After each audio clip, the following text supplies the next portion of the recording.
Copyright. सभी लोग mic off कर लेंगे प्लीज।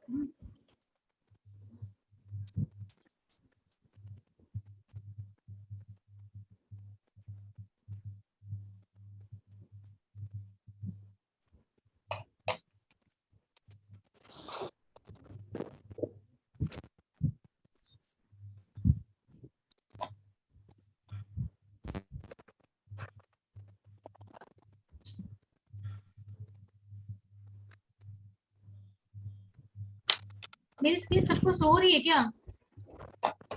हेलो। Yes ma'am. मेरी स्क्रीन शो हो रही है, मेरी स्क्रीन शो हो रही है मुझे तो। शेयर वाली शो नहीं हो रही, शेयर वाली शो नहीं हो रही। नहीं हो रही ना, नो मुझे मैम कुछ नहीं हो रही है। पॉज स्क्रीन दिखाई दे रही है। नेटवर्क का आई थिंक इशू, मेरी हैंग हो रही है स्क्रीन।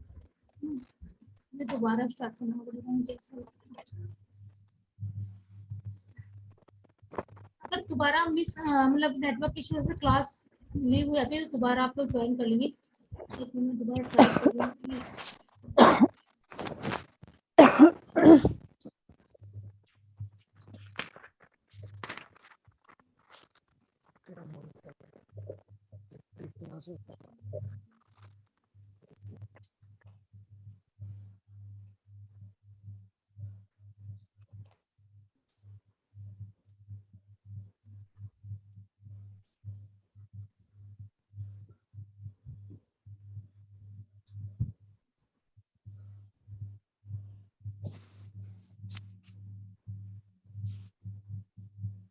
अभी भी शो नहीं हो रही स्क्रीन, हो रही होगी ना, लेकिन बफरिंग हो रही होगी।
अभी दिख रहा है ना शायद आप लोगों को थोड़ा बफरिंग अभी भी हो रही है।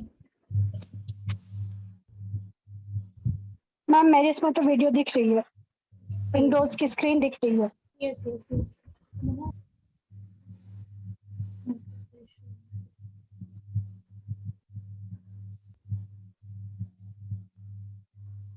यहाँ से भी आप लोग डाउनलोड करके पढ़ सकते हैं। जिनके पास बुक्स हैं सिस्टम।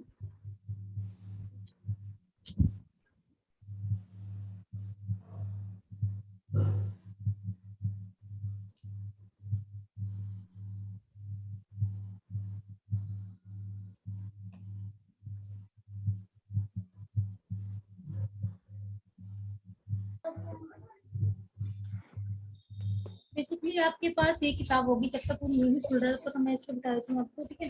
ये किताब आप लोगों के पास होगी ना, जो लोग परचेज बुक यहाँ से लेके गए होंगे ना। यस इस बुक में ये आपका लास्ट यूनिट है ना।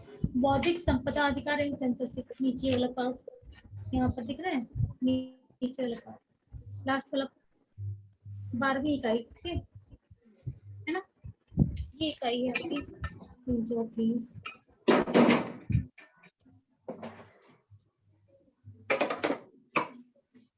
और ये पेज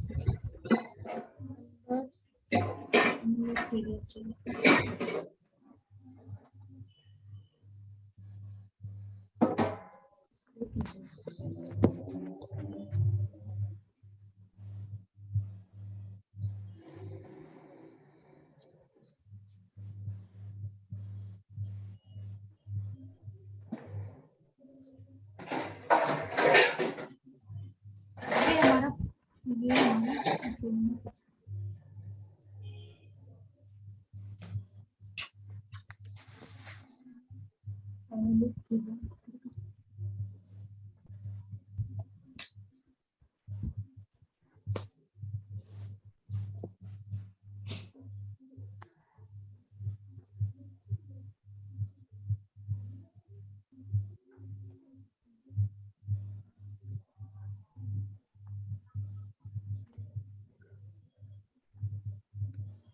ये आपकी इकाई, ठीक है। इसमें ही हम लोग पढ़ेंगे, आप लोग इसे पढ़िएगा, ठीक है। मैं आपको बता दिया इस पेज पे है और क्या होता है, ये सारी चीजें हम पढ़ेंगे, हिंदी में है, ठीक है। कोई सारी चीजें नहीं, थोड़ा सा इंग्लिश में पढ़ेंगे। किसी को कोई प्रॉब्लम तो नहीं है? और मेरी पीपीटी थोड़ी इंग्लिश में है। हाँ, बेसिकली इंटेलेक्चुअल क्या होता है, इंटेलेक्चुअल प्रॉपर्टी राइट क्या होता है? इंटेलेक्ट मैंने आपकी बुद्धि ज्ञान होता है ना, तो जिस जो भी कुछ आप अपने बुद्धि से ज्ञान से क्रिएट करते हो, उस पे आपका खुद का अधिकार होता है, ठीक है। तो उसी को इंटेलेक्चुअल प्रॉपर्टी राइट कहते हैं। और इसके लिए आपको इसको अप्लाई करना पड़ता है। जब आप कोई भी कॉपीराइट के लिए आपको अप्लाई करना पड़ता है, ठीक है। आपने कोई माइक सभी लोग ऑफ कर लेंगे, ठीक है।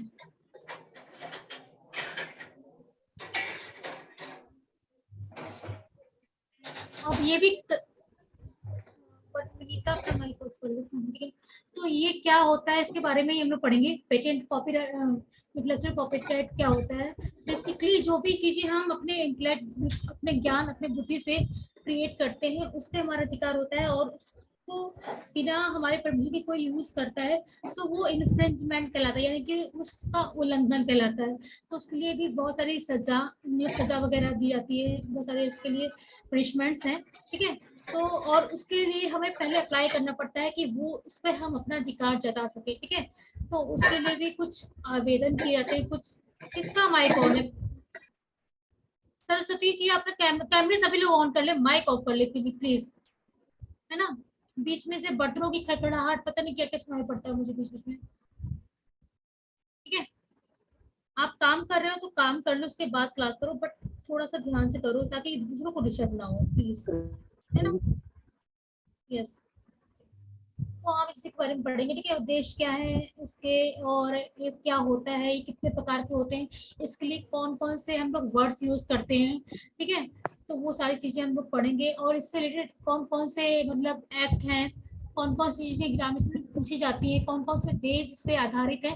तो वो सारी चीजें जिस जिस मतलब कॉपीराइट जो ये इंटरेक्टिव कॉपीराइट से, ये बहुत इंपॉर्टेंट टॉपिक है एक तरह से। और इससे क्वेश्चंस बनते हैं, जनरली डेज के बनते हैं, और कॉपीराइट एक्ट के बनते हैं, और जो इसके एट्रीब्यूट होते हैं उनके क्वेश्चंस बनते हैं। तो वो हम आज पढ़ेंगे, ठीक है। तो ये है, आप हिंदी में पढ़ लीजिएगा, मैं पढ़ाऊंगी ऑलमोस्ट सेम ही है, तो आप इसे मेरे पढ़ाने के बाद अगर हिंदी पढ़ेंगे तो और भी आपको इजी हो जाएगा। फिर भी समझ नहीं आया तो आप बताइएगा मुझे, ठीक है। तो मैं पीपीटी शेयर कर रही हूँ, ठीक है, एक सेकंड। और किसी को कहीं भी प्रॉब्लम हो तो मुझे रोक के पूछ सकता है, ठीक है।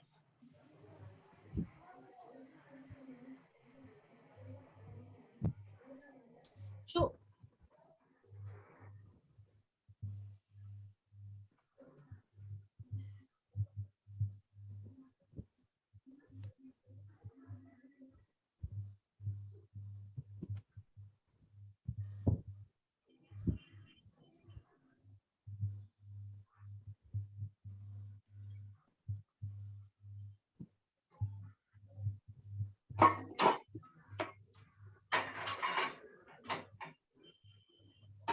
सर्च कीजिए, है ना। ये सर्च कीजिए, अपना कैमरा ऑन कीजिए प्लीज जरा।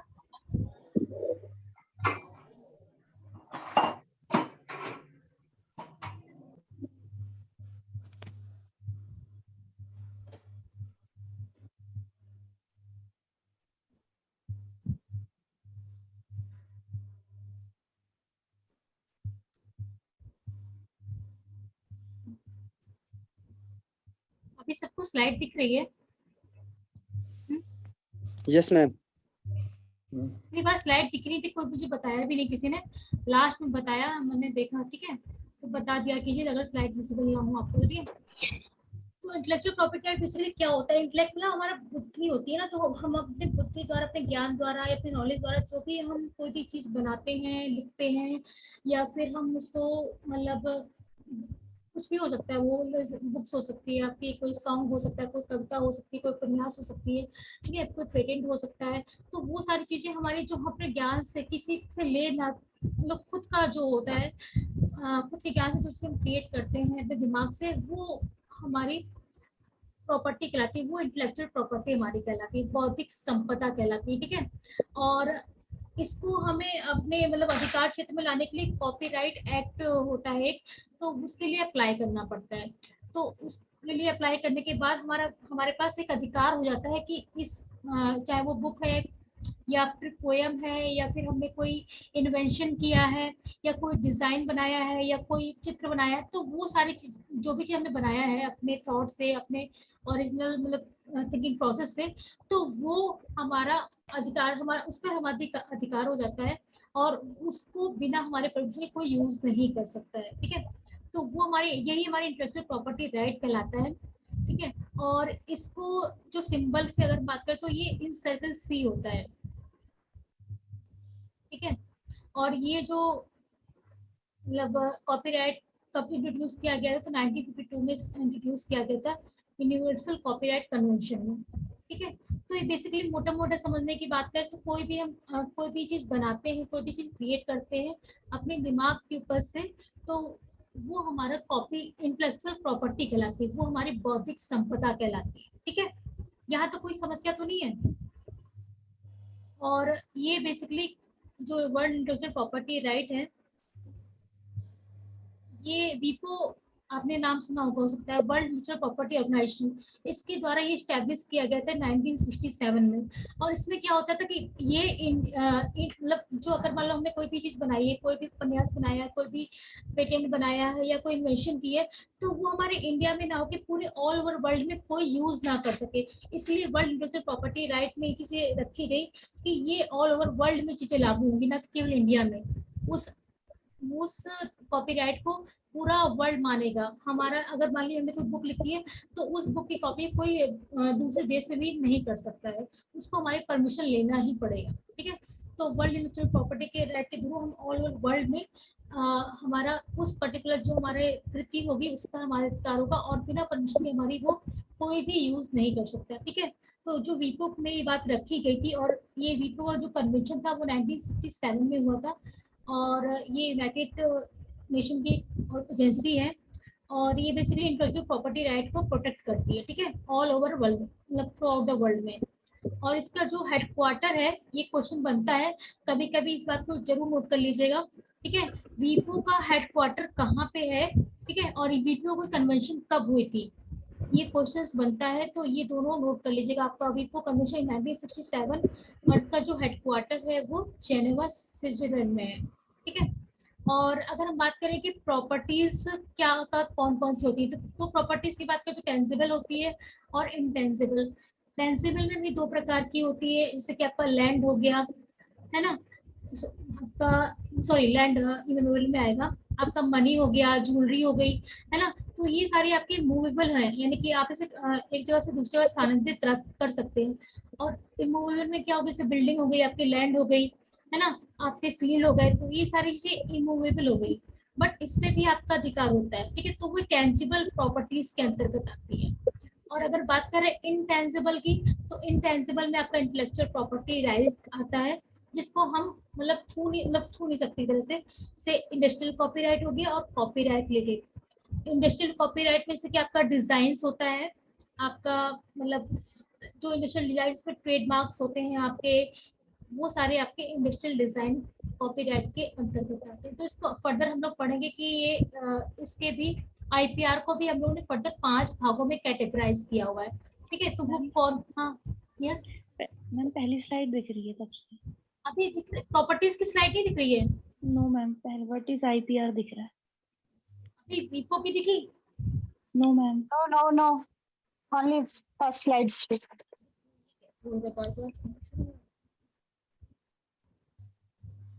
ये वाली दिख रही है अभी? अभी भी नहीं Properties, दिख रही? Yes, ma'am. Yes, ma'am, properties only दिख रही है। properties. हाँ, ये मैंने बताया था तो नहीं दिखाई दी थी ये वाली कि world No, intellectual property right No. में इस बात को रखा गया था कि अगर हम इंडिया में कोई बुक्स या मतलब कुछ भी इन्वेंशन कर रहे हैं तो ऑल ओवर वर्ल्ड में वो चीजें मानी जाएंगी और उसमें कोई भी किसी भी दूसरे देश का भी व्यक्ति उस कृति को यूज नहीं कर सकता या वो उस इन्वेंशन को यूज नहीं कर सकता बिना ऑथर के परमिशन के या बिना इन्वेंटर के परमिशन के। ठीक है, तो ये मैंने आपको बताया। और इसका हेडक्वार्टर कहाँ पे है, ये क्वेश्चन पूछा जाता है यहाँ से। हेडक्वार्टर क्या है, कहाँ पे है विपो का, और ये किस सन में हुआ था कन्वेंशन। ठीक है, ये दोनों क्वेश्चन यहाँ से पूछे जा सकते हैं, इंपॉर्टेंट है पेपर पॉइंट ऑफ व्यू से। और ये अब दिख रहा है आपको प्रॉपर्टीज वाली स्लाइड? Yes, ma'am. दिख रही है मैम। जी मैम। जैसे इंटेलेक्चुअल प्रॉपर्टी के पहले ही मतलब प्रॉपर्टीज को कितने भागों में डिवाइड किया गया है, फिर बाद में इंटेलेक्चुअल प्रॉपर्टीज की बात की जाती है कि प्रॉपर्टीज हमारी जो संपदा होती है वो भी दो प्रकार की होती है ना, टेंजिबल और इंटेंजिबल, यानी कि जिसे हम टच कर सकते हैं और जिसे हम टच नहीं कर सकते। ठीक है, और अगर हम बात करें टेंजिबल में तो वो भी दो प्रकार की होती है, एक मूवेबल यानी कि जो एक जगह से दूसरी जगह ट्रांसफर कर सकते हैं, और एक होती है इमूवेबल यानी कि ट्रांसफरेबल नहीं होती, जैसे कि आपकी लैंड हो गई है ना, आपका बिल्डिंग होंगे, तो वो सारे आपके इमूवेबल प्रॉपर्टीज कहलाएंगी। और मूवेबल में आपकी ज्वेलरी हो गई या फिर आपकी मनी हो गया, तो वो सारी आपकी मूवेबल प्रॉपर्टीज कहलाएंगी। ठीक है, और अगर बात करें हम इंटेंजिबल में तो इंटेलेक्चुअल प्रॉपर्टी जो होती है, क्योंकि हम अपनी बुद्धि से जो क्रिएट करते हैं, बुद्धि तो हमारी इंटेलेक्चुअल प्रॉपर्टी, बौद्धिक संपदा हमारी हम टच नहीं करते, अपनी बुद्धि को या ज्ञान को टच नहीं कर सकते ना, इसीलिए इनसे इंटेंजिबल प्रॉपर्टी कहते हैं। ठीक है, हम उससे बनी हुई चीजों को टच कर सकते हैं लेकिन इंटेलेक्चुअल बौद्धिक संपदा को टच नहीं कर सकते। ठीक है, इसीलिए यहाँ पे इंटेंजिबल वर्ड यूज किया गया है। यहाँ पे किसी को डाउट तो नहीं है ना, इसीलिए क्योंकि हमारी बौद्धिक संपदा है, उससे हम बहुत सारी चीजें बना सकते हैं, है ना। और इसके अंतर्गत बौद्धिक संपदा से हम इंडस्ट्रियल कॉपीराइट, इसके अंदर इंडस्ट्रियल कॉपीराइट्स भी आते हैं और कॉपीराइट भी रिलेटेड आते हैं, तो वो आगे हम पढ़ेंगे कि आईपीआर को भी कितने फर्दर भागों में डिवाइड किया गया है। ठीक है, यस, तो वो IPR intellectual property right full form में ये क्वेश्चन आता है, इंटेलेक्चुअल प्रॉपर्टी आपको पता होना चाहिए। ठीक है, और इसको भी 5 भागों में डिवाइड किया गया है, patent, geographical indicator, copyright, industrial design और ट्रेडमार्क। ठीक है, तो पेटेंट का मतलब होता है, मतलब पेटेंट भी बोलते हैं, है ना। पेटेंट की हिंदी की कोई बताएगा, पेटेंट की भी हिंदी होती है? आई थिंक हिंदी तो मुझे भी नहीं पता, है ना। पेटेंट का मतलब बेसिकली क्या होता है कि कोई भी चीज हम मतलब इन्वेंट कर रहे हैं, ठीक है, या कोई आविष्कार हो रहा है, तो वो हमारा पेटेंट के अंतर्गत आता है। यानी कि हमने कोई नई खोज की, कि जैसे मान लो टेक्नोलॉजी की हो गई या फिर कोई सॉफ्टवेयर हो गया, या आप जैसे कि आप कि अगर बात करें हम 5G टेक्नोलॉजी है, तो भी हमारी टेक्नोलॉजी की खोज की ना, हमने एक इन्वेंशन किया, सॉरी, ठीक है, तो वो हमारा पेटेंट के अंतर्गत आता है। ठीक है, और उसमें आप जो कंपनीज हो, सॉरी, लाइसेंस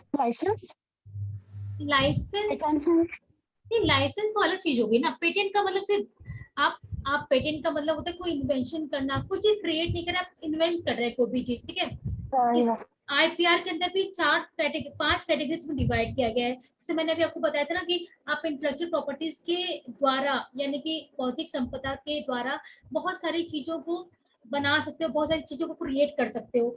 तो उसमें आपकी बुक्स थी, या फिर आपका ऑडियो वीडियो था, या पोयम कविता, या फिर आपका डिजाइन था, या फिर कोई सॉफ्टवेयर था। ठीक है, तो वो सारी चीजें एक कैटेगरीज में है कि वो बौद्धिक संपदा द्वारा आपने क्रिएट की, लेकिन उसको भी फर्दर कैटेगराइज किया गया है अलग अलग भागों में।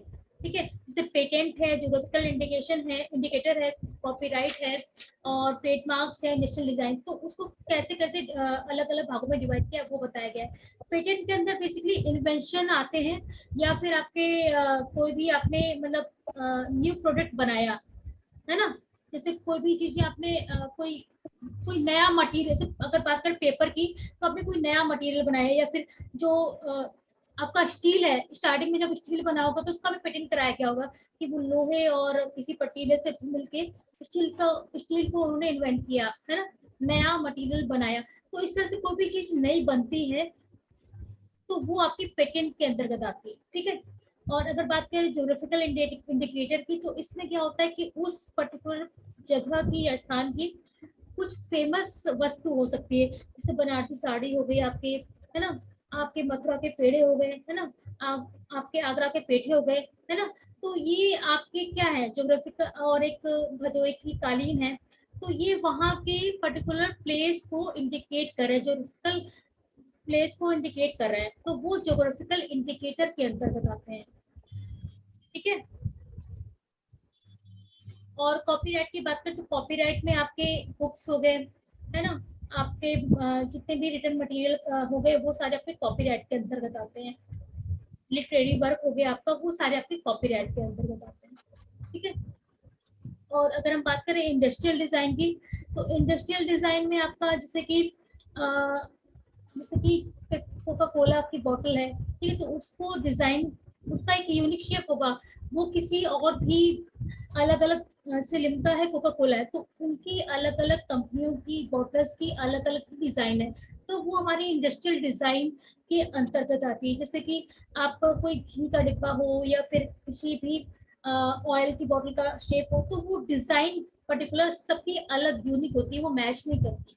तो इंडस्ट्री के लिए जो भी डिजाइनिंग होती है वो आपकी इंडस्ट्रियल डिजाइनिंग के अंतर्गत आती है, ठीक है। ये सारे आईपीआर के ही पार्ट हैं, ठीक है।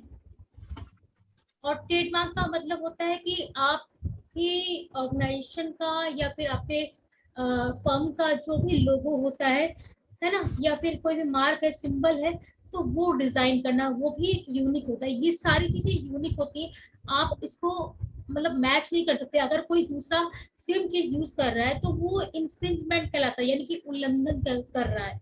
उसके लिए अलग अलग पनिशमेंट तय की गई है, कि 6 महीने से 5 साल तक की सजा अलग अलग है, ठीक है। तो वो अलग अलग कंडीशन पे डिपेंड करता है कि कितना यूज किया है, कितना उससे प्रॉफिट गेन किया, उन पे डिपेंड करती है, ठीक है। तो ये बेसिकली आईपीआर को कितने फर्दर भागों में डिवाइड किया गया है उसके बारे में बताया हमने। पेटेंट है, ज्योग्राफिकल इंडिकेटर है, कॉपीराइट्स है, इंडस्ट्रियल डिजाइन है और ट्रेडमार्क्स है, ठीक है। इसमें कोई डाउट है तो पूछ सकते हैं। अब हम आगे बढ़ते हैं, अगर नहीं है तो। मैम वो यस यस। पेटेंट को समझा दीजिए एक बार। पेटेंट का मतलब जैसे कि कोई भी नई खोज की है हमने, या फिर कोई नया उसी किसी भी पुराने मटेरियल से कोई भी नई चीजें बनाई है ना। जैसे कि अभी बात करें हम जैसे कि खेतियों में बहुत सारे हम लोग हाइब्रिड प्लांट्स या हाइब्रिड बीज को नहीं बनाते हैं, जी मैम। तो उसका हम लोग पेटेंट करा लेते हैं ताकि कोई दूसरा यूज ना कर सके, है ना। जैसे अभी कोरोना ओके। वैक्सीन बनी थी, ठीक है, कोरोना वैक्सीन बनी थी, है ना, तो कोरोना की वैक्सीन बनी तो अलग अलग कंट्रीज ने बनाई, है ना, तो उसका पेटेंट करा लिया ताकि कोई उस टेक्नोलॉजी, उस फॉर्मूले को यूज ना कर सके, क्योंकि उस फॉर्मूले को बनाने में, उस चीज को बनाने में बहुत सारा पैसा गवर्नमेंट का खर्च होता है। अगर वो यूज कर लिया तो उन्हें तो तुरंत ही वो चीज मिल जाएगी उस पर, क्योंकि एक्सपेरिमेंट होने के बाद वो सारी चीजें निकल के आती है ना, तभी उसका पेटेंट कराया जाता है, ताकि उसको हम रेडीमेड फॉर्म में किसी को दे, मतलब कोई यूज करता है तो उसको तो जो मेहनत और पैसा खर्च हुआ है वो उस मतलब वो तो उस चीज से बच जाएगा ना, उसे सीधे प्रॉफिट मिलेगा, है ना। इसीलिए ओके।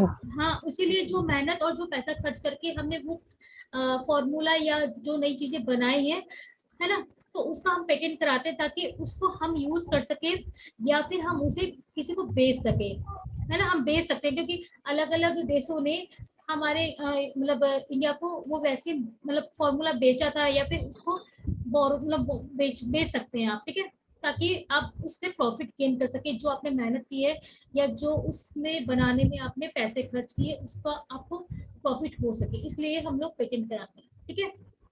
जैसे ओके। है ना, जैसे हम लोग भी कोई टेक्नोलॉजी बनाते हैं तो उसका हम लोग पेटेंट करा सकते हैं। पेटेंट ऑफिस आपका नागपुर में है, इसके लिए भी आवेदन होते हैं। जैसे आप कॉपीराइट के लिए आवेदन करते हो ना, कॉपीराइट का सिंबल आप लोगों ने देखा होगा, आई थिंक देखा है, किसी को बताएगा मुझे कैसा होता है कॉपीराइट का सिंबल? C in a circle. Yes yes, C in circle C होता इन है। A circle. और वो किताब के किस पेज पे लिखा होता है? आई थिंक पेज पर मैम द फर्स्ट, कॉपीराइट्स लिखा होता है।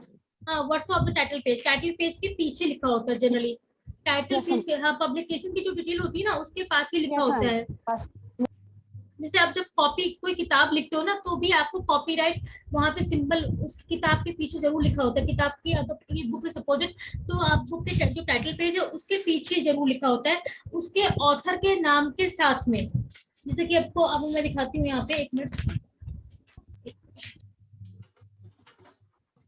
देखिए। जैसे ये कोलर क्लासिफिकेशन की किताब थी ना, दिख रहा है आप लोग को? Yes, ma'am. Yes, हाँ, ma'am. यहाँ पर देखो, ये जो बुक है ये सियाली रंगनाथन सर ने लिखी थी। मतलब इनका पूरा नाम है, रंगनाथन सर का पूरा नाम है। तो यहाँ पे देखो उनके नाम के साथ कॉपीराइट लिखा है ना। इस व्यक्ति यानी कि इस ऑथर का मतलब ऑथर के नाम में कॉपीराइट कर दिया जाता है।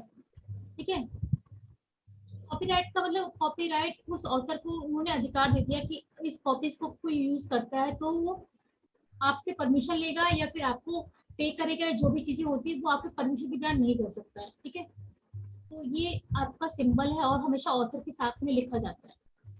इसका हुआ ना ये यहाँ पे सॉरी, है ना। Yes, ma'am.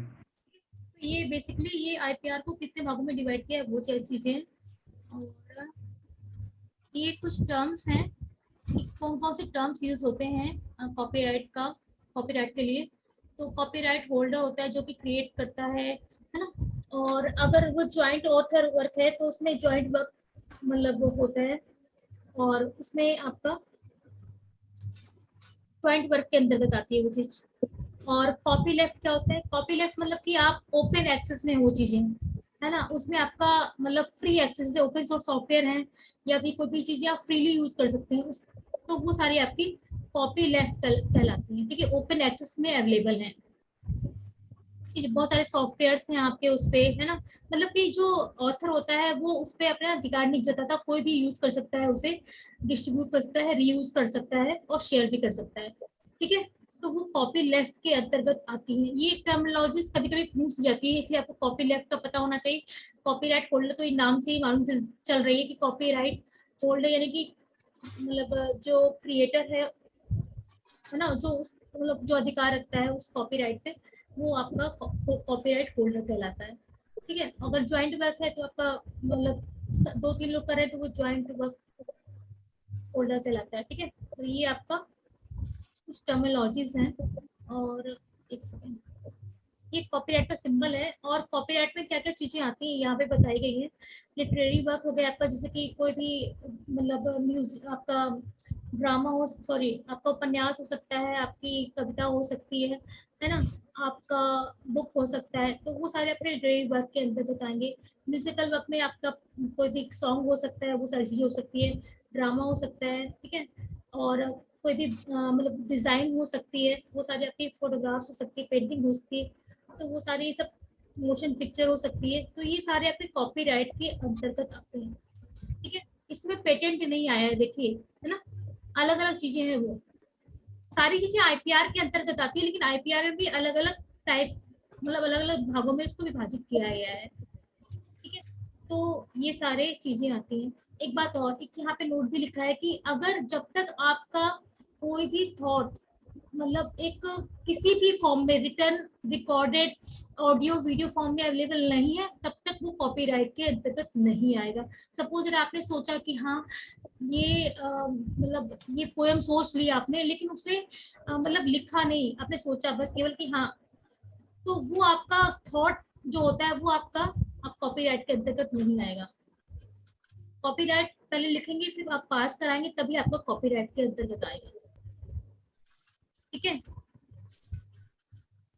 यहाँ पर लिखा वो भी हुआ कि idea can not copy righted, only the expression of idea.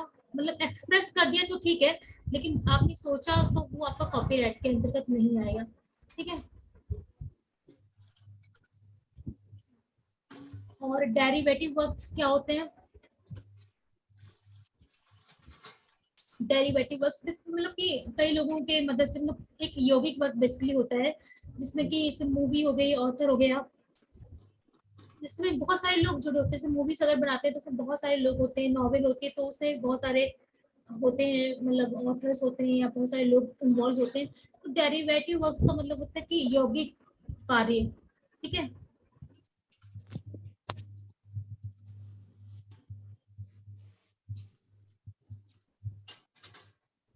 और इसमें अगर सपोज कोई किसी की बायोग्राफी भी कोई मूवी बन रही है, तो उस पर्टिकुलर जिसकी बायोग्राफी में मूवी बन रही है, तो उसकी परमिशन लेनी पड़ती है उस टीम को, चाहे वो, क्योंकि एक मूवी बनाने में पूरी टीम रहती है, आपकी एक्टिंग, डायरेक्टिंग या जो प्रोड्यूसिंग या जो भी सारी चीजें होती हैं उसमें, उन सबके मतलब कॉपरेशन से सारे काम होते हैं, इसलिए इसे डेरिवेटिव वर्क कहते हैं।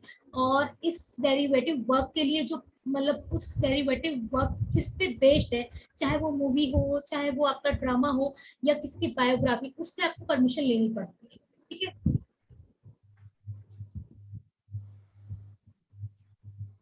यहाँ पे ओनर यहाँ पे ओनर पे डॉट आ गया,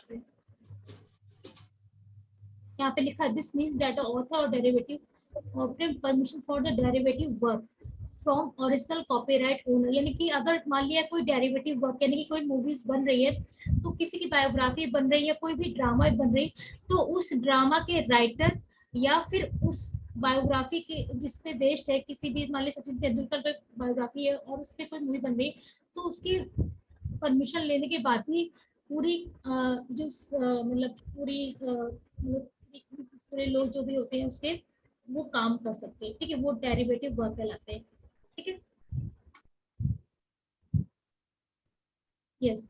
और लाइसेंस जो होता है वो आप ट्रांसफरेबल भी होता है, ठीक है, और आप कुछ समय के लिए किसी को दे भी सकते हो, जैसे कि आप मतलब वैक्सीन की बात की मैंने कि जब हमारे पास कोरोना काल था, तो हमारे पास वैक्सीन नहीं थी, तो उस समय के लिए उन्होंने हमें फॉर्मूला दिया था कि आप बना सकते हो, तो वो आपका कॉन्टेक्चुअल, आप उस लाइसेंस को ट्रांसफर कर सकते हो थोड़े समय के लिए, ठीक है। तो हमारा यहाँ पे यही बताया गया है कि लाइसेंस एंड असाइनमेंट्स, यानी कि हम अपने जो लाइसेंस को, जो हमारा अधिकार है कॉपीराइट का, उसे हम थोड़े समय के लिए किसी को दे सकते हैं, या मतलब वो ट्रांसफरेबल होता है, ठीक है। On a contextual basis, the copyright may also be permanently transferred to another party. हम लोग परमानेंटली भी कर सकते हैं या फिर हम लोग कुछ समय के लिए भी कर सकते हैं, ठीक है। जैसे कि यहाँ बात की गई है कि कुछ समय के लिए कि कोई भी बुक अगर मतलब है किसी पर्टिकुलर ऑथर की, तो वो उसे प्ले के फॉर्म में कन्वर्ट कर सकता है, ठीक है। तो एक इसका एग्जांपल है, however a different approval will lead to solve। और अगर इसके अलग तरीके से हम बात करें, तो हमारा जो डेरिवेटिव वर्क की बात की थी कि अगर हम लोग डिफरेंट तरीके से अप्रूवल लेने चाहते हैं, तो हमारा डेरिवेटिव वर्क कहलाता है, जिसमें कि आप मतलब उसकी परमिशन लेते हो कि पूरे कमिटी या पूरी जो टीम है उस पर वो काम कर सके, ठीक है।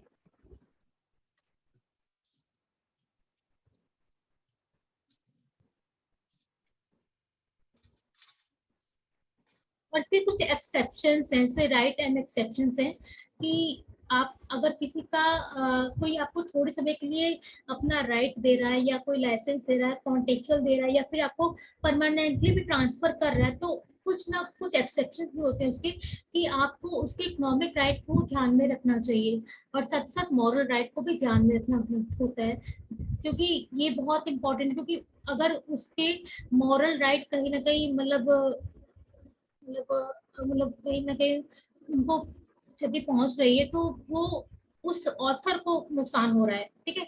इसलिए मॉरल और इकोनॉमिक राइट का आपको ध्यान रखना पड़ता है।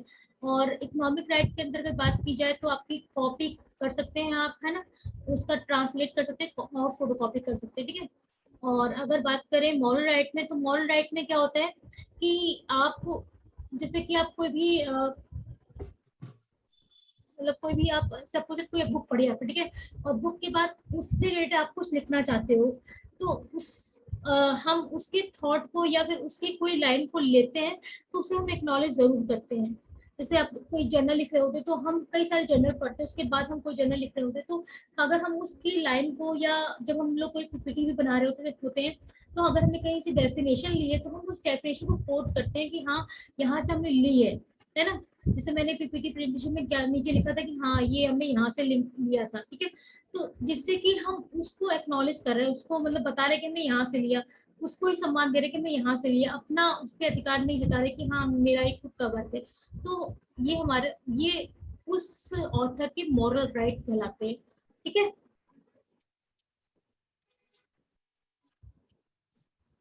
और यह यहाँ पे कॉपीराइट इन्फ्रिंजमेंट कहलाता है, यानी कि कॉपीराइट का उल्लंघन।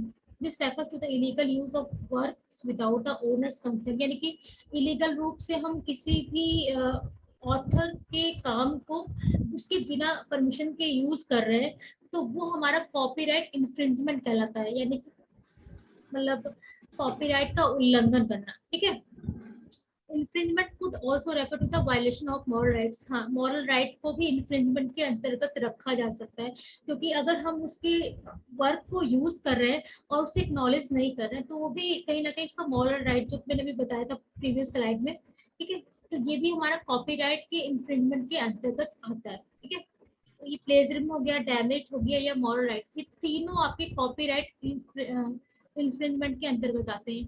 प्लेजरिज्म प्लेगरिज्म का तो पता ही होगा, जब आप मतलब कोई भी बुक लिख रहे होते हैं या कोई भी राइटिंग वर्क कर रहे होते हैं, तो उसमें अगर हम कहीं का मतलब किसी का रिटर्न वर्क यूज कर रहे होते हैं, चोरी कर रहे होते हैं, बेसिकली इसका मतलब होता है, तो वो प्लेजरिज्म कहलाता है ना। जब हम लोग थीसिस लिख रहे होते हैं तो प्लेजरिज्म मतलब चेक भी कराया जाता है ना। पीएचडी में बेसिकली होता है, उसकी कुछ फीस भी आपको एडमिशन के समय जमा करनी होती है, ऑलमोस्ट 3,000 जमा करनी होती है, ठीक है। तो प्लेजरिज्म की फी आपको पीएचडी में सबमिट करनी होती है, कि वो बहुत इम्पोर्टेंट पार्ट होता है आपका पीएचडी के दौरान, क्योंकि हमें प्लेजरिज्म चेक करना होता है थीसिस के लिए, ठीक है। और अगर आप कोई भी जर्नल आर्टिकल या कुछ भी लिख रहे होते हैं, तो उसका बिफोर पब्लिशिंग, आपका जो भी कंटेंट पब्लिशिंग के पहले पहले उसका प्लेजरिज्म चेक होता है कि आपने वो कंटेंट कहीं से चोरी तो नहीं किया है, ठीक है।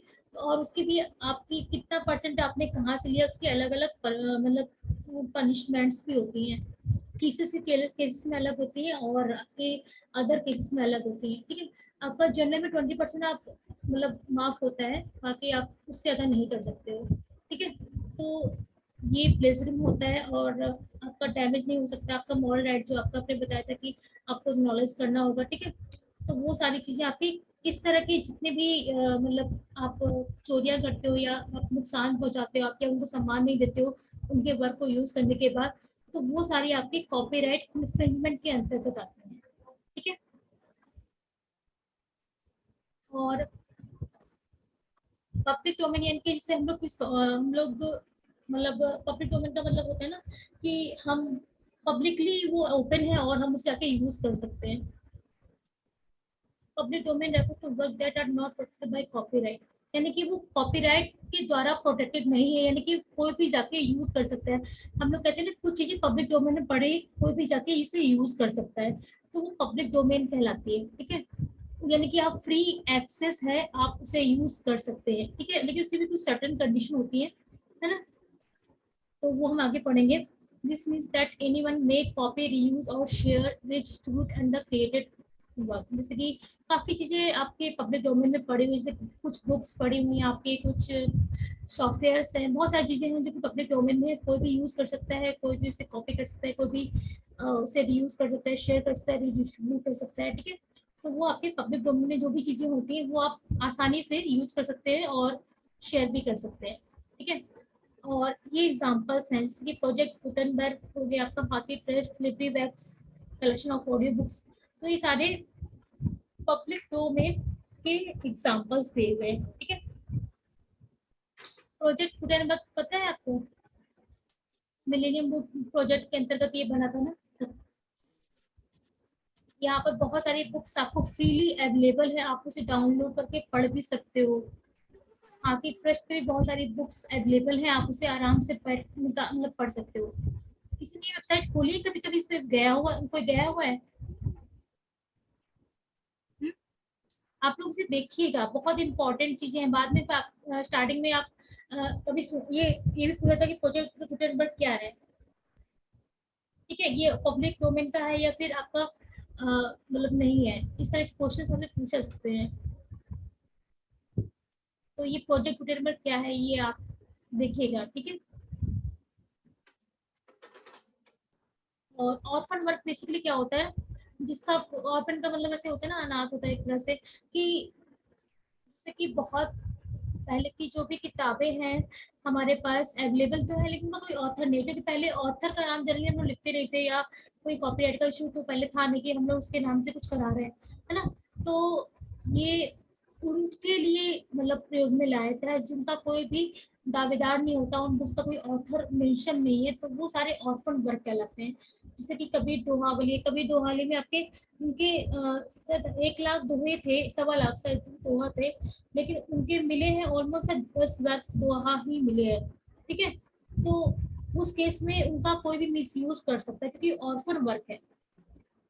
और इसी केस में आपकी बहुत सारी जो हमारी मतलब काशी की बहुत सारी, काशी में बहुत सारी वो हमारी ताम्रपत्र वगैरह जो चीजें थी उनका अदर कंट्रीज यूज कर रहे हैं, तो उनके पास वो और क्लेम भी नहीं कर सकते हैं ना कि हाँ ये हमारे, क्योंकि हमारे पास कुछ प्रूफ नहीं है कि हाँ ये हमारे मतलब हमने लिखे या किसके द्वारा लिखी गई है। तो वो हमारे सारे ऑर्फन वर्क कहलाते हैं, जिसपे कि हम जिसका कोई ऑथर नहीं होता, जिसका कोई दावेदार नहीं होता, ठीक है। तो ये हमारे ऑर्फन वर्क कहलाते हैं। लेकिन अभी ये कॉपीराइट के अंदर तो प्रोटेक्टेड कर दिए गए हैं, ठीक है। पहले नहीं थे, लेकिन अभी कंट्रीज वाइज कर दिए गए हैं। सर्कमवेंशन का मतलब एक तरह से the use of digital and communication technology. इसके अंदर जो भी चीजें होती हैं आप आसानी से डाउनलोड करके, मतलब एक रिटन फॉर्म में, लिटरेचर फॉर्म में नहीं होती हैं, उनको हम किस तरह से यूज कर सकते हैं और किस किस एक्ट के अंदर कर सकते हैं, उसके लिए हम सर्कमवेंशन का मतलब कोई तरकीब, किस आइडिया, किस रेमेडी या फिर किसके द्वारा हम इसका यूज कर सकते हैं, उसके बारे में बताया कि अगर डिजिटल एंड कम्युनिकेशन टेक्नोलॉजी के द्वारा हम लोग बहुत सारी चीजें आसानी से डाउनलोड कर सकते हैं, है ना।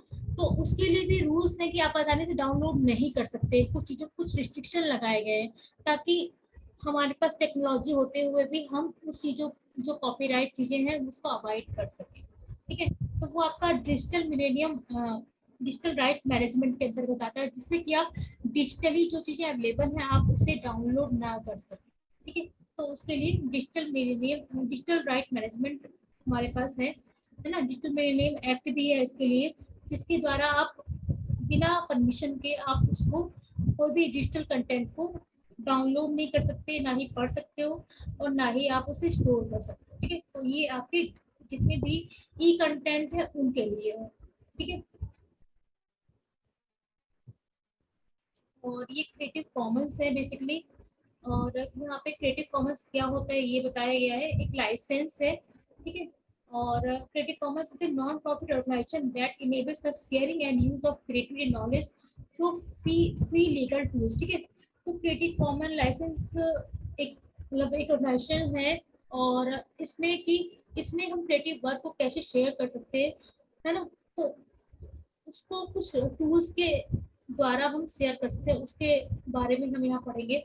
और इसमें कुछ रूल्स हैं, जैसे कि आप शेयरिंग अलाइक होता है आपका, कॉमर्शियली हम यूज कर सकते हैं, है ना। कुछ एट्रीब्यूट्स हैं जिनके अंतर्गत हम उसको जो भी हमारे ऑथर के काम को यूज कर सकते हैं, ठीक है। अलग अलग उसके रूल्स हैं, किस किस तरह से यूज करते हैं वो हम आपको बताएंगे आगे, ठीक है। Creative Commons license do not replace copyright and can be used only when the licensor already has copyright for the work। और ये जब उस केस में हो सकता है जब आपने कॉपीराइट का लाइसेंस ले रखा है, यानी कि आपके पास कॉपीराइट हो, तभी इस क्रिएटिव कॉमन्स को आप यूज कर सकते हैं, ठीक है। तो आपके पास लाइसेंस होना चाहिए कॉपीराइट का, तभी आप इसको यूज कर सकते हैं, ठीक है। और क्रिएटिव कॉमन्स के कुछ यहाँ पे एट्रीब्यूट्स दिए हुए, जैसे कि CC by NC, CC by ND, CC by NCS, ठीक है। तो ये जो है आपके ये क्वेश्चंस बहुत इंपॉर्टेंट है, यहाँ से आप इसको ध्यान से देखिए, है ना। क्रिएटिव कॉमन्स बाय आपका ये नॉन कॉमर्शियल है, इसका फुल फॉर्म पूछ लिया जाता है कभी। NC का मतलब क्या होता है, ये नॉन डेरिवेटिव है, ठीक है, नो डेरिवेटिव, है ना। आपका नॉन कॉमर्शियल और शेयर अलाइक है इसका मतलब, ठीक है। तो ये क्वेश्चन पूछ जाते हैं इसका मतलब क्या होता है, तो यहाँ पर हम इसको देख लेते हैं क्या होता है ना। इसका मतलब सीसी बाय एनसी यानी कि use only for non commercial use, यानी कि जैसे कि हम खुद के यूज के लिए उसका मतलब खुद के लिए अपना यूज कर सकते हैं, प्राइवेट यूज के लिए कर सकते हैं, है ना, पर्सनल यूज करने के लिए कर सकते हैं। इसको हम मतलब कॉमर्शियली यूज नहीं करते, मतलब इसको सेल नहीं कर सकते या कोई से प्रॉफिट गेन नहीं कर सकते। तो उस केस में मतलब हम इस लाइसेंस का यूज करते हैं। ठीक है, जैसे मान लीजिए कोई बुक हमें डाउनलोड कर ली, या कोई बुक से इसके लिए होता है जैसे कि हमारे पास डीडीसी की 19 एडिशन की कॉपीज इंटरनेट आर्काइव पे फ्रीली अवेलेबल है, लेकिन आप उसे डाउनलोड करके, उसमें लिखा है साफ साफ, मैं आपको दिखा भी देती हूँ।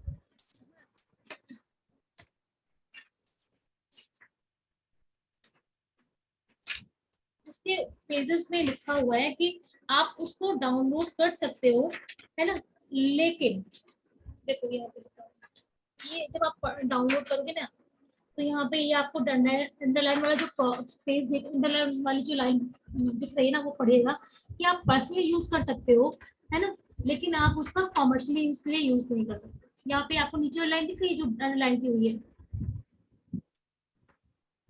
जब भी आप कोई कॉपीराइट का मतलब कोई ई बुक डाउनलोड करते हो, या फिर कोई आप इस तरह का कोई भी कंटेंट जो कि आपके पास मतलब ई फॉर्म में अवेलेबल है, उसके मतलब उसके स्कैन कॉपी में ये चीज जरूर लिखी होती है, उसको आप जरूर देखिएगा कि वो पर्सनली यूज के लिए होती है, ना कि कॉमर्शियली के लिए यूज के लिए होती है।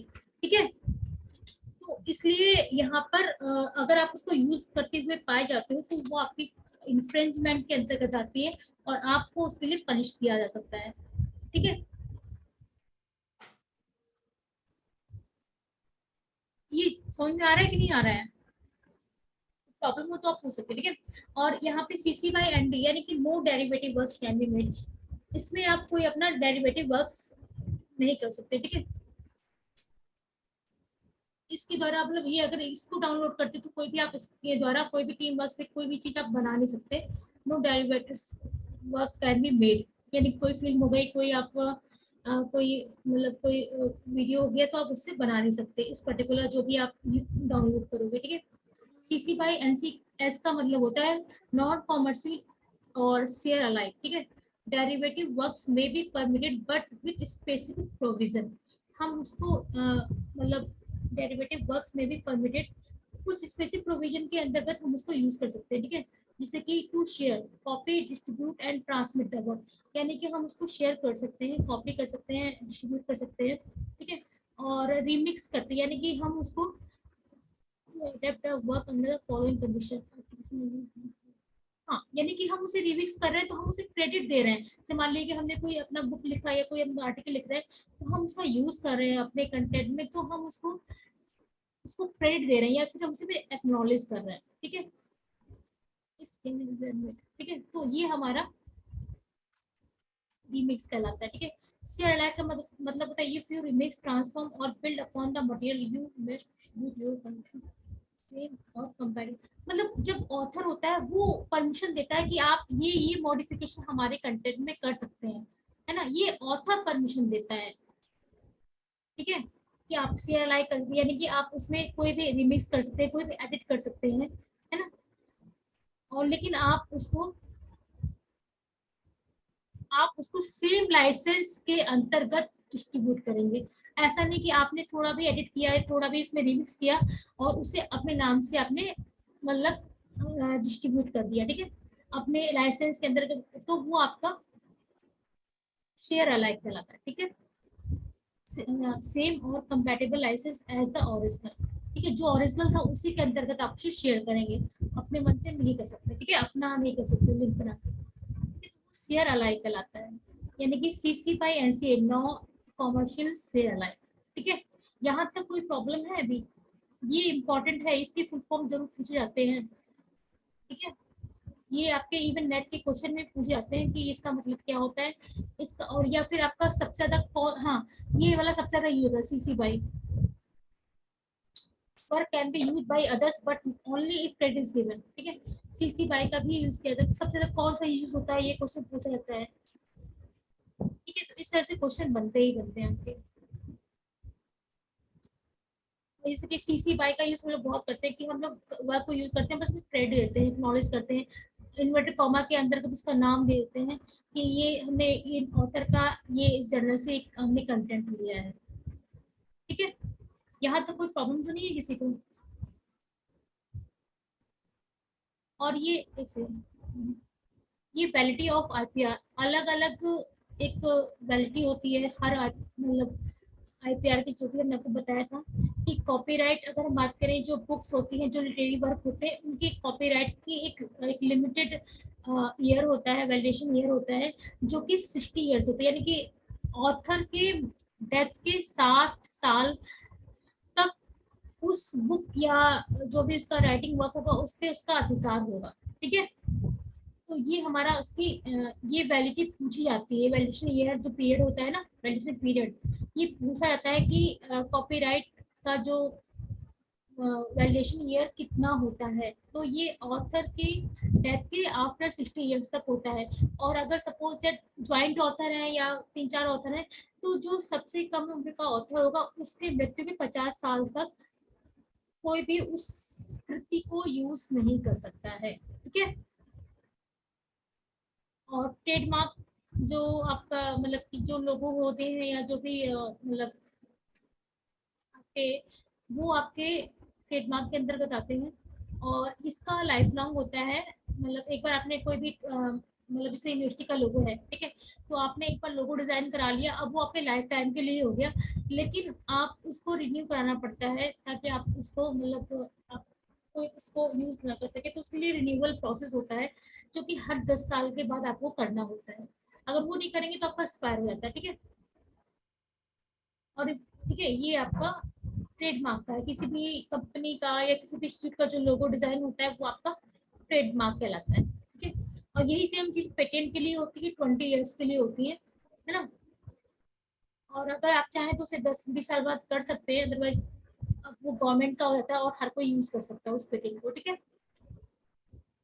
ये बेसिकली 20 जो भी कोई खोज करता है या कोई आविष्कार करता है, वो अपने लिए अपने स्वयं के प्रॉफिट के लिए 20 साल तक यूज करता है। उसके बाद वो सभी पब्लिकली कोई भी यूज करके उसका मतलब प्रॉफिट ले सकता है या उसका मतलब यूज कर सकता है। ठीक है, और इंडस्ट्रियल डिजाइन में जैसे कोई बॉटल हो गया, कोई भी प्रोडक्ट हो गया, उसका मतलब उसमें डिजाइन जो हम लोग बनाते हैं, है ना, तो वो उस सारी चीजें आती हैं, जैसे कि आपका कोई डिब्बा हो गया, कोई मिठाई का डिब्बा हो गया, या फिर कोई भी आपका जैसे कि फोन के डिब्बे होते हैं ना, फिर फोन के बॉक्सेस होते हैं, तो उनका भी अलग अलग एक साइज होता है, एक डिजाइन होता है। आपका पेप्सी हो गई, कोका कोला, सबका अलग अलग एक डिजाइन होती है।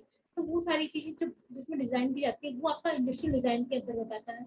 और इसका भी एक वैल्यूएशन ईयर होता है 15 ईयर्स। ठीक है, और जो रिप्रेजेंटेशन का भी होता है, जैसे कि मैंने आपको बताया था स्टार्टिंग में कि लाइफ लॉन्ग होते हैं। आपका बनारसी पान हो गया, या फिर आपका मथुरा का पेड़ा हो गया, या आपका बनारसी साड़ियाँ हैं, ठीक है, और भदोई की कालीन है। तो बहुत सारी चीजें हैं जो कि उसके पर्टिकुलर स्थान को रिप्रेजेंट करती हैं। ठीक है, तो है ना, और केरल के मसाले फेमस हैं, तो वो सारी चीजें उस पर्टिकुलर प्लेस को इंडिकेट करते हैं।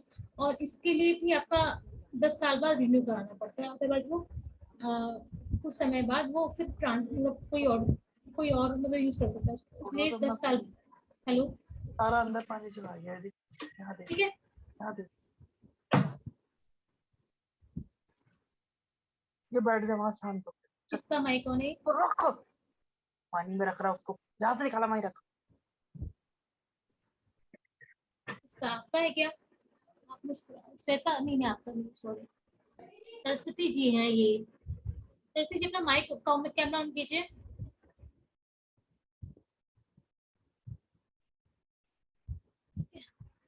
और ये बेसिकली ऑफिस हैं यहाँ पे, कि पेटेंट का ऑफिस जो है आपका, the patent office in full design eight Kolkata, Delhi, Mumbai, Chennai. ठीक है, पेटेंट का ऑफिस आपका कोलकाता, दिल्ली, मुंबई, चेन्नई में है।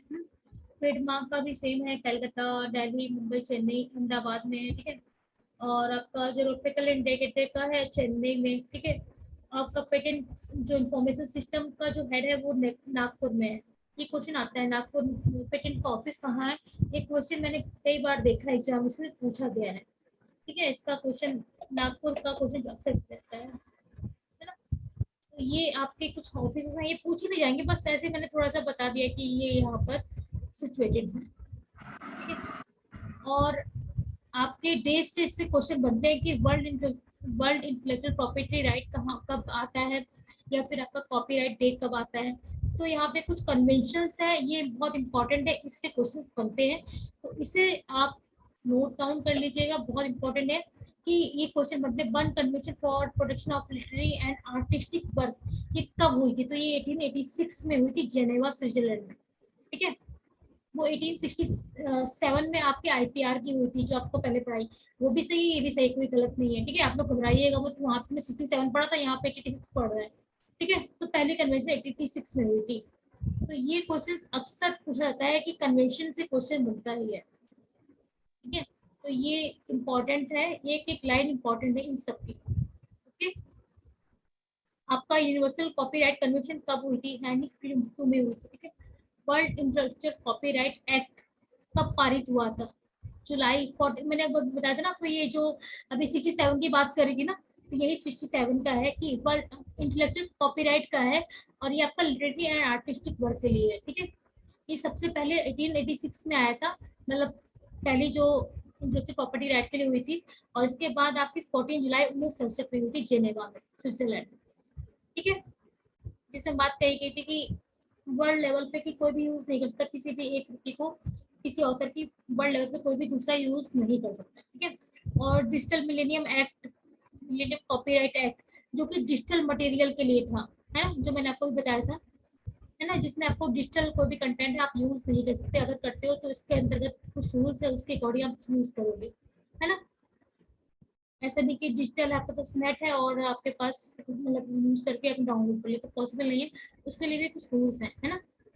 और इसमें पेरिस कन्वेंशन कब हुई थी, ये भी क्वेश्चन बनता है। पेरिस कन्वेंशन 1883 में हुई थी, और ये कौन कौन सी फील्ड को कवर करती है, ठीक है। It covers invention, patents, trademarks, industrial design, ठीक है। और ट्रेडमार्क के अंदर भी कभी पूछ लेते हैं, वैसे पूछते मतलब आपको पता होना चाहिए कि ट्रेडमार्क और इंडस्ट्रियल डिजाइन में क्या अंतर होता है ना। कि ट्रेडमार्क मतलब के अंदर लोगो आते हैं आपके, है ना, और इंडस्ट्रियल डिजाइन के अंतर्गत आपकी कोई भी मतलब कोई भी प्रोडक्ट की डिजाइनिंग, कोई भी प्रोडक्ट के जैसे कि आपका बॉक्सेस होते हैं आपके, है ना, बॉटल्स होती हैं, है ना। क्योंकि आप देखोगे कि पतंजलि की जो बॉटल होती है नारियल तेल की, वो अलग होती है, पैराशूट की बॉटल की तेल अलग होती है ना, सेम नहीं होती है, चाहे वो कितना भी मतलब सिमिलर प्रोडक्ट होगा, वो अलग होगा, ताकि मतलब कोई भी अगर मतलब उसे पढ़ा लिखा नहीं तो बॉटल की शेप को देख के आइडिया लग जाता है कि हाँ, कलर देख के मालूम चलता है कि हाँ ये इस कंपनी का मतलब प्रोडक्ट है ना।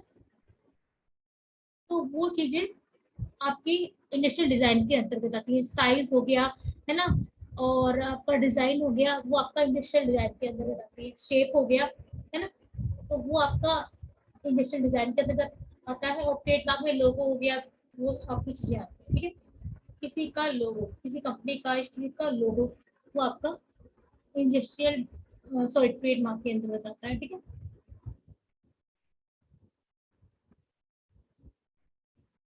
इंडियन पेटेंट एक्ट कब आया, ये भी एग्जाम बहुत क्वेश्चन पूछता है, ये आपके नेट में बहुत अक्सर एक फेवरेट क्वेश्चन है आपका, ये वाला क्वेश्चन फेवरेट है, और ये बर्न कन्वेंशन फेवरेट क्वेश्चन है नेट का, ठीक है। बर्न कन्वेंशन और ये इंडियन पेटेंट एक्ट बहुत पूछा जाता है। 1970 और ये 1886 कहाँ पे हुई थी, इसका हेड ऑफिस कहाँ है? जिनेवा स्विट्जरलैंड, ठीक है। ये क्वेश्चन पूछे जाते हैं। और ये क्वेश्चन है कि आपका जो world book and copyright day कब मनाया जाता है? तो अभी आपका परसों ही है, 23 अप्रैल को world book and copyright day. और इससे क्वेश्चन अभी केवीएस में या इग्नू पीएचडी में पूछा गया है, आप चाहे तो जाके देख सकते हैं। मैं मेरे पास अभी फिलहाल तो नहीं है, लेकिन मैं आपको अगर कहेंगे तो मैं आपको उसको बुक भेज दूंगी कि उसमें क्वेश्चन पूछा गया। आई एम सॉरी, कोई कुछ कह रहा है क्या? ये जो क्वेश्चन है ना, इसकी थीम से अक्सर क्वेश्चन बनते हैं कि जो नेट में या अच्छे लेवल पीएचडी में आया था, इग्नू की पीएचडी में आप चाहे तो प्रीवियस पेपर मतलब इसका भी इग्नू का पीएचडी का हुआ था कुछ समय पहले, तो उसका देखिएगा। और जब हम लोग लेक्चर बनाते हैं तो कोशिश करते हैं कि जो हमारे प्रीवियस मतलब क्वेश्चन किसी भी पेपर्स में आए हैं उनको देखते चलें कि उनमें इस टॉपिक से किस तरह से क्वेश्चंस बनते हैं, ठीक है, तभी मैं आपको बता रही हूँ कि ये चीजें इंपॉर्टेंट है, आप इसको नोट डाउन करके चलिए, ताकि आपको कोई कॉम्पिटिटिव एग्जामिनेशन देते हैं इसके बाद तो आपको ये टॉपिक दोबारा पढ़ने की जरूरत ना पड़े, या फिर कोई अपडेटेड चीजें पढ़े बट इसको मतलब ज्यादा रिवाइज करने की जरूरत पड़े, ना कि आपको दोबारा उसे पढ़ना पड़े। ठीक है, तो ये आपका 23 अप्रैल को सेलिब्रेट किया जाता है world book and copyright by UNESCO द्वारा इसे सेलिब्रेट किया जाता है। और हर साल की इसकी थीम अलग अलग होती है। अभी जैसे कि बात की जाए तो इसकी इंडिजीनियस लैंग्वेजेस इसकी थीम है। इसी प्रकार से इफ्ला से क्वेश्चन बनते हैं हर साल। उसकी जो कन्वेंशन होती है ना, वो अलग अलग मतलब होती है, मतलब अलग देशों में होती हैं, और उसकी आपके उसकी थीम भी अलग अलग होती है ना, तो उससे थीम से क्वेश्चंस बनते हैं, बहुत सारे क्वेश्चन थीम्स के बनते हैं। ठीक है, तो ये आपकी थीम 2023 की है, इंडिजीनियस लैंग्वेजेस। और ये आपका जो थीम है यहाँ 2022 की, read so you never feel low, ये 22 की थीम के बारे में पूछा था। ठीक है, और सिर्फ क्यों मनाया जाता है यहाँ पे बताया गया है कि जो 23 अप्रैल को ही जो फिलोसफर थे हमारे शेक्सपियर सर, वो और ये आपके माइकल कुछ हैं सर्वेंट्स हैं, इनका गार्सिलेसू हैं, तो बहुत सारे जो हमारे फिलोसफर्स हैं उनकी डेथ हुई थी, है ना। तो उनके ही उपलक्ष्य मतलब उनको श्रद्धांजलि देने के मतलब देते हुए इस दिवस को मनाया जाता है। और इसमें जो पब्लिशर्स होते हैं या जो मतलब उनको एक एक वो कहते हैं कि मतलब बुक्स को प्रमोट करने के लिए इसको, और या बुक्स के ऑथर को प्रमोट करने के लिए इस डे को सेलिब्रेट किया जाता है वर्ल्ड वाइड लेवल पर। ठीक है, कि हम बुक्स तक पहुंच सके, किताबें अलग मतलब सभी तक पहुंच सके। ठीक है, इसीलिए इस डे को हम लोग सेलिब्रेट करते हैं। तो ये भी पता होना चाहिए, इसलिए मैंने यहाँ पे इस बात को बताया कि हम क्यों सेलिब्रेट करते हैं। ट्रिब्यूट देते हैं बेसिकली हमारे जो भी हमारे फिलोसफर है, जो हमारे राइटर्स हैं, तो ट्रिब्यूट देते हुए इस डे को हम लोग सेलिब्रेट करते हैं। और हम लोग इनकरेज करते हैं कि सभी के पहुंच में किताबें हम मतलब हो। इसलिए जो हमारी थीम भी होती है वो भी इसी से रिलेटेड होती है, थीम मतलब पढ़ाई से या किताबों से रिलेटेड होती है। तो जैसे कि आप ये थीम देख पाए, तो ये थीम इम्पोर्टेंट है। ठीक है, और कौन सेलिब्रेट करता है। और इसी प्रकार आपका वर्ल्ड इंटेलेक्चुअल प्रॉपर्टी राइट जो 26 अप्रैल को मनाया जाता है, और 2000 से मनाया जाता है। ठीक है, और for creating awareness for how patent मतलब किस तरह से लोग पेटेंट को यूज कर रहे हैं, है ना। कॉपीराइट ट्रेडमार्क किस तरह से हम यूज कर सकते हैं, है ना। तो डे टू डे लाइफ में उसके प्रति अवेयरनेस के लिए ये world intellectual property right day को हम लोग सेलिब्रेट करते हैं। ठीक है, 26 अप्रैल को। तो ये दोनों डे इंपॉर्टेंट है, इसकी थीम से क्वेश्चंस बनते हैं, कन्वेंशन से क्वेश्चन बनते हैं आपके। ठीक है, और आपके ये आपका ये लाइसेंस से बनते हैं, ये जो आपके लाइसेंस है इससे क्वेश्चंस बनते हैं, है ना। आपके ऑर्फन वर्क क्या होता है ये पूछा जाता है इसमें। ठीक है, पब्लिक डोमेन का मतलब क्या होता है ये पूछा जाता है आपसे, है ना। और ये जो प्रोजेक्ट गुटनबर्ग है ना, ये पूछा जाता है क्या है, लाइब्रेरी है। ठीक है, और है ना फ्री ओपन लाइब्रेरी है, आपको वहाँ पे बहुत सारी किताबें हैं, आप उसे डाउनलोड करके पढ़ सकते हैं। ठीक है, पब्लिक डोमेन क्या होता है, कॉपीराइट इन्फ्रिंजमेंट क्या होता है, प्लेजरिज्म क्या होता है, प्लेजरिज्म सॉफ्टवेयर के लिए हमें मतलब प्लेजरिज्म को डिटेक्ट करने के लिए हमें कौन कौन सॉफ्टवेयर का यूज करते हैं वो पूछा जाता है आपसे। ठीक है, तो ये सारी चीजें हैं। आपके मॉरल राइट क्या होते हैं ये पूछा जाता है। तो जितने टाइप के क्वेश्चंस बनते हैं बेसिकली वो मैंने आपको बता दिया कि आपको क्या पढ़ना है और क्या क्या चीजें इन फ्यूचर में आपको इस टॉपिक से पूछी जा सकती हैं। ठीक है, अभी आपको कोई क्वेश्चन है तो आप पूछ सकते हैं। और अभी आपको कोई क्वेश्चन आप पूछ सकते हैं, अगर कोई चीज समझ ना आए तो पूछ सकते हैं। और कोई प्रॉब्लम है आपको अगर मेरे मतलब समझाने के तरीके में, या आपको लग रहा है कि ये आप पीपीटी से पढ़ा रहे हो, आपका बुक्स का नहीं कवर कर रहे हो या कुछ चीजें, तो आप मेरे से वो भी डिस्कस कर सकते हैं, क्योंकि मैंने बुक्स के ऑलमोस्ट चीजों को कवर किया है ना। और ऑर्फन वर्क ये सारी चीजें पूछी जाती हैं, है ना। तो मैंने इस टॉपिक को ऑलमोस्ट पूरा कवर कर लिया है, जितने भी क्वेश्चन इससे बन सकते हैं इस टॉपिक से, मैंने कोशिश की है उन सारे क्वेश्चंस को मतलब ले सकूं इसमें।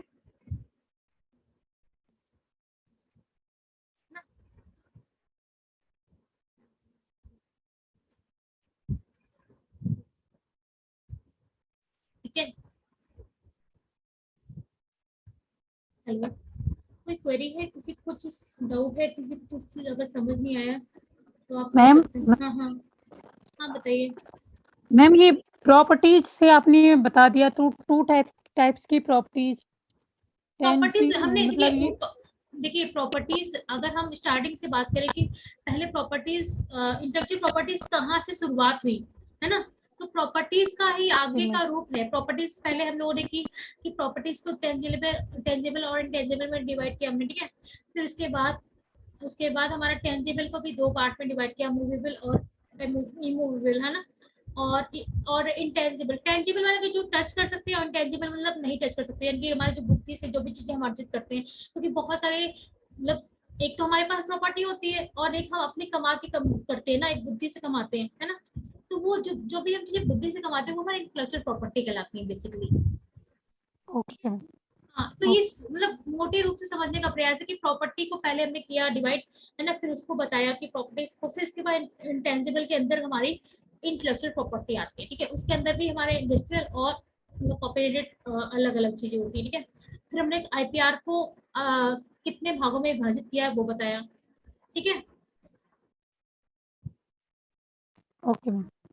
क्योंकि ये भी पूछा जाता है कि, और आपका जोग्राफिकल आपसे पूछा जाएगा कि मथुरा के पेड़ या कुछ आप लिख दीजिए, कहाँ के रसगुल्ले फेमस है, बंगाल कहाँ के रसगुल्ले फेमस है, बंगाल के कहाँ के रसगुल्ले फेमस है, कोई बताएगा। कोलकाता। हाँ कोलकाता, यस। हाँ कोलकाता, तो वो कहाँ, वो किसके अंतर्गत आता है वो आपका, तो ये पूछ सकता है, तो वो इंडिकेटर के अंतर्गत आता है, ठीक है। तो वो सारी चीजें मतलब हो सकता है एक आध क्वेश्चन ना कवर हुआ हो, तो एक बार मैं देख लूंगी, लेकिन मैंने कोशिश की है कि इस टॉपिक को पूरा कवर करने के, जितने भी क्वेश्चन इस टॉपिक से बन सकते हैं एग्जामिनेशंस में, है ना। तो फिर भी आपको लगता है कोई चीज अगर छूट रही तो आप मुझसे पूछ सकते हैं, और इस लेक्चर में कुछ चीज अगर लग रही है कि आपको समझ नहीं आई है तो वो भी आप पूछ सकते हैं, ठीक है। कॉपीराइट का सिंबल सही नहीं बनाया गया, ये सही तो बना है ना।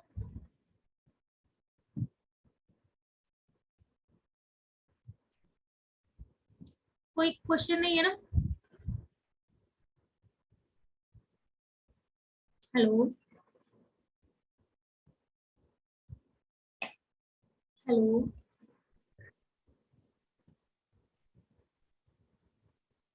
प्रकाश सिंह, हाँ सभी लोग कैमरे ऑन कर लीजिए प्लीज एक मिनट के लिए। समझ में आ गया, कोई प्रॉब्लम है तो आप पूछ सकते हैं, अदरवाइज फिर हम क्लास को लीव करते हैं।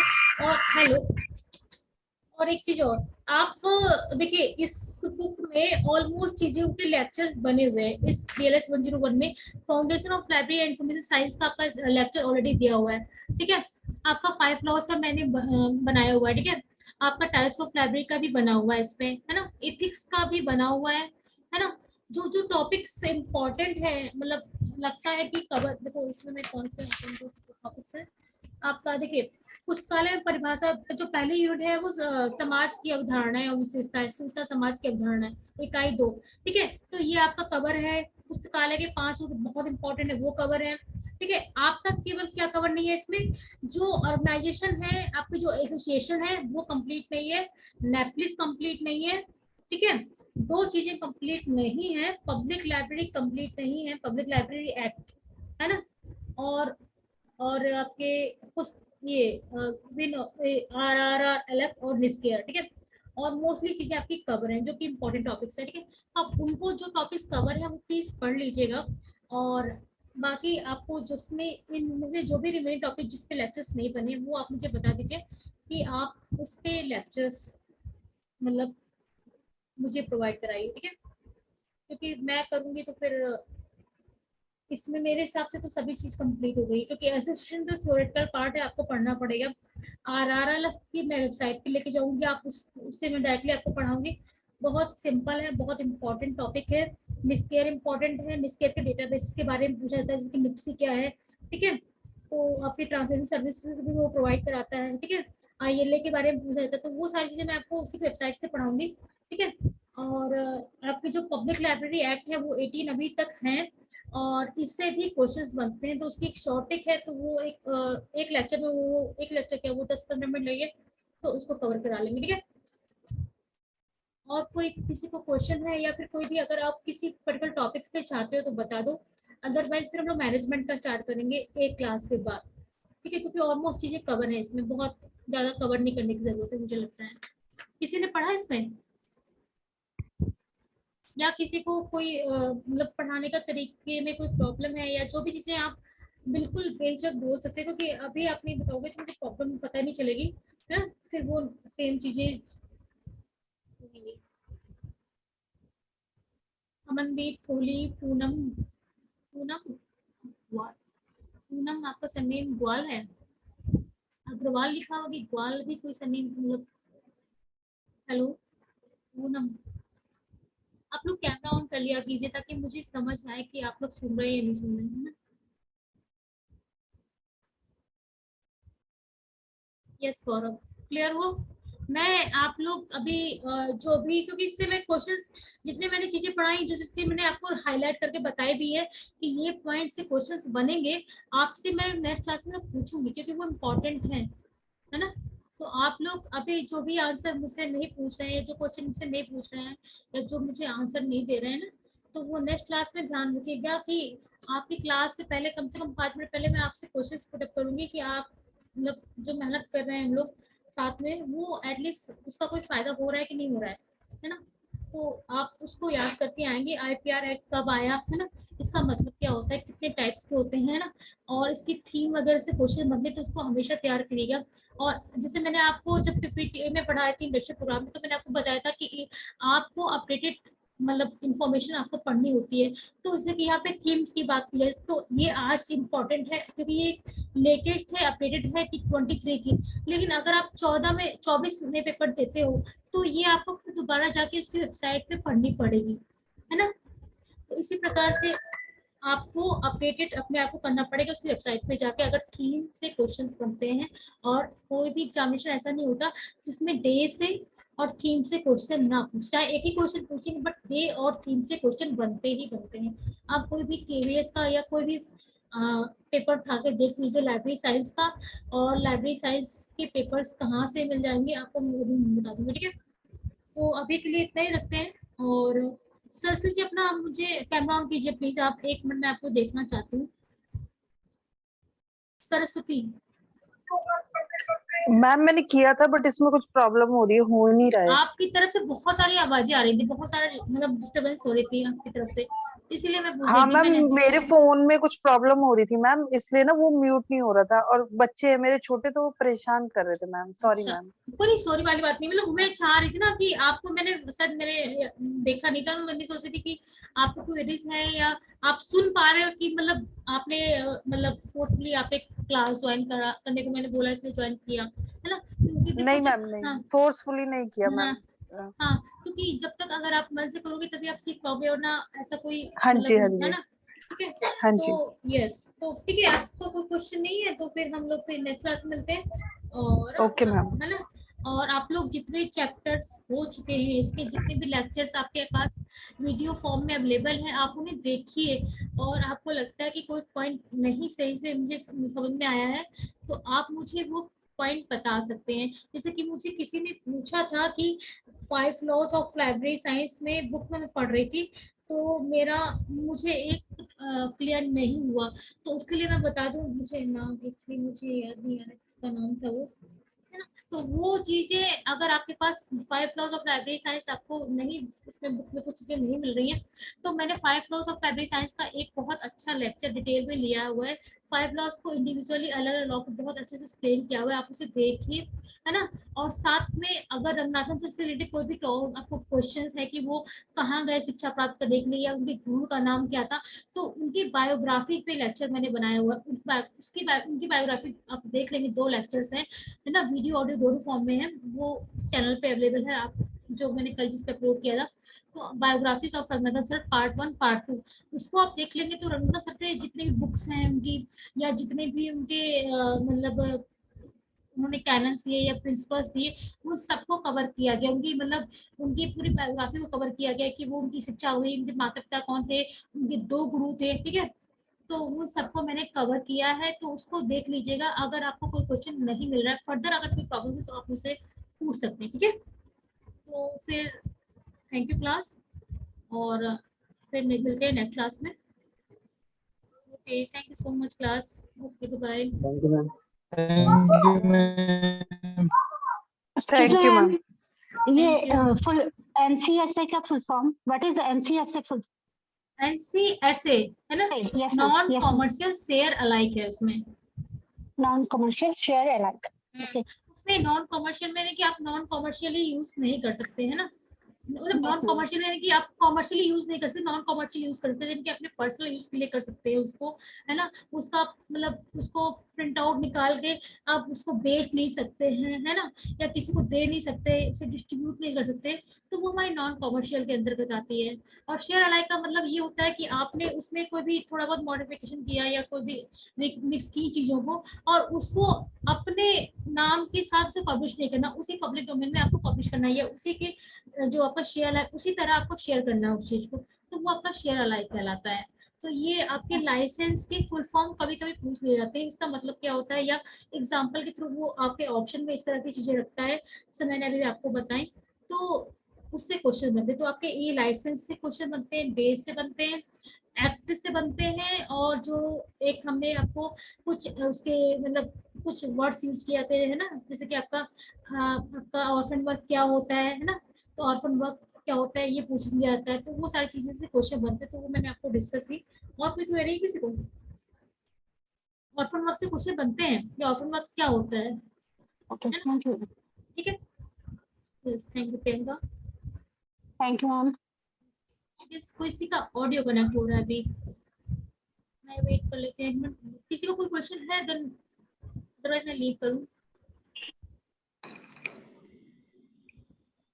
और ये जो मेथड है टीचिंग का या पीपीटी के थ्रू, या इसमें आपको लगता है कि कोई और तरीका मतलब कर सकते हैं, तो फिर बता सकते हैं आप, ठीक है, या फिर इसी तरह से मैं आपको पढ़ाऊँ? Any suggestion? Track in mountain, आपका नाम मैं भूल गई, ट्रैक इन माउंटेन, आपको मैं इसी नाम से नहीं बुला सकती ना, ट्रैक इन माउंटेन।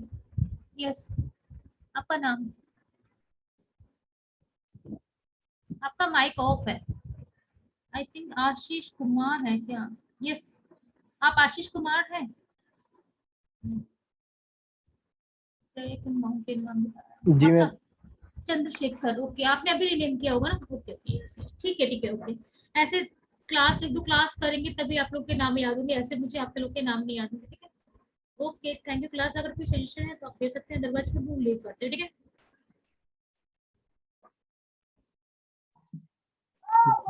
यस, कुछ पूछना चाह रहे थे नवीन जी आप? नहीं। ओके, चलिए फिर लीव करते हैं, thank you class. Thank you ma'am.